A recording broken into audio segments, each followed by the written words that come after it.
আচ্ছা, এটা কি ভাবা যায় যে গভীর শোক থেকে জন্ম নিতে পারে একটা গোটা মহাকাব্য? চলুন আজ আমরা বিশ্ব সাহিত্যের এমনই এক অসাধারণ উৎসের গল্প শুনি। মানে একটা তীব্র কষ্টের মুহূর্ত সেটা কি সত্যি সত্যি সুন্দর কোনো কিছু তৈরি করতে পারে?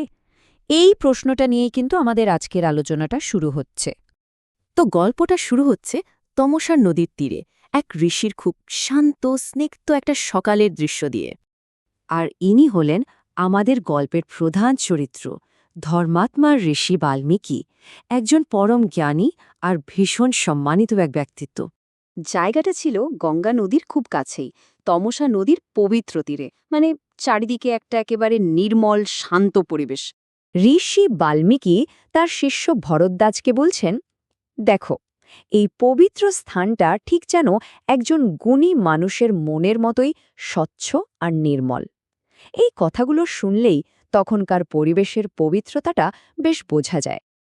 কিন্তু এই শান্ত পরিবেশটা মুহূর্তের মধ্যে একেবারে ভেঙে চুরমার হয়ে গেল একটা ভয়ঙ্কর নিষ্ঠুর ঘটনায়। কাছেই ছিল একজোড়া ক্রঞ্চ পাখি। ওরা একে অপরের অবিচ্ছেদ্য সঙ্গী ছিল, আর তাদের মিষ্টি সুরে চারপাশটা একেবারে মুখরিত থাকত। ঠিক তখনই হঠাৎ এক শিকারীর তীর এসে লাগল। পুরুষ পাখিটা তীরে বিদ্ধ হয়ে সাথে সাথে মাটিতে লুটিয়ে পড়ল, ওর সারা শরীর রক্তে ভেসে যাচ্ছিল। ভাবুন, এক মুহূর্তে সবকিছু কেমন ওলটপালট হয়ে গেল। আর এই মর্মান্তিক দৃশ্যটা দেখার পর যে তীব্র শোকের জন্ম হল, সেটাই পরিণত হল এক অভিশাপে। নিজের সঙ্গীকে এভাবে হারিয়ে স্ত্রী পাখিটার করুণ আর্তনাদে যেন আকাশ বাতাস ভারী হয়ে উঠল। আর তার এই শোকই ছিল এর পরের সব ঘটনার মূল কারণ। এই পুরো ঘটনার কেন্দ্রবিন্দুতে একটা শব্দ আছে, সেটা হলো কারুণ্যম। এর মানে হলো এমন এক গভীর, অপ্রতিরোধ্য সহানুভূতি যা একেবারে হৃদয়কে পূর্ণ করে তোলে। পাখিটার এই কষ্ট আর এই অধার্মিক কাজটা দেখে ঋষি বাল্মীকির হৃদয় ঠিক সেই গভীর করুণায় ভরে গিয়েছিল।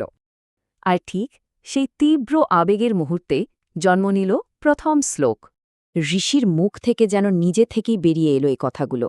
ওরে নিষাদ, তুই যেহেতু কামমত্ত ক্রঞ্চি যুগলের একজনকে হত্যা করেছিস, তাই তুই বহু বছর ধরে প্রতিষ্ঠা লাভ করতে পারবি না। এটা কিন্তু কোনো সাধারণ কথা ছিল না, এটা ছিল শোকে পরিপূর্ণ এক অভিশাপ। বলার পরেই ঋষি নিজে খুব অবাক হয়ে গেলেন।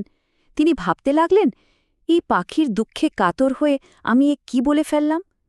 তিনি তখনই বুঝতে পারলেন যে তার মুখ থেকে যা বেরিয়েছে তা সম্পূর্ণ নতুন আর ছন্দবদ্ধ কিছু।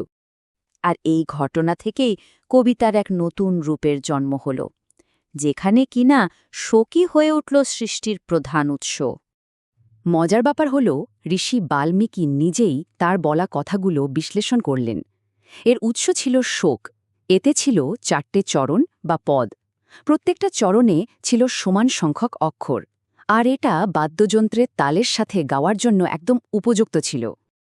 আর যেহেতু শোক থেকে জন্ম, তাই এর নাম হল শ্লোক, মানে একটা নির্দিষ্ট ছন্দে বাঁধা 4 চরণের কবিতা।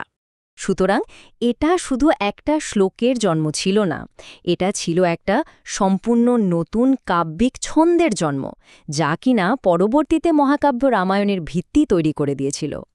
তো এ পুরো আলোচনার শেষে একটা প্রশ্ন কিন্তু থেকেই যায়। ভাবুন তো, এমন আর কোন কালজয়ী সৃষ্টি রয়েছে যার জন্ম হয়েছিল শুধুমাত্র গভীর সহানুভূতির একটা মুহূর্ত থেকে?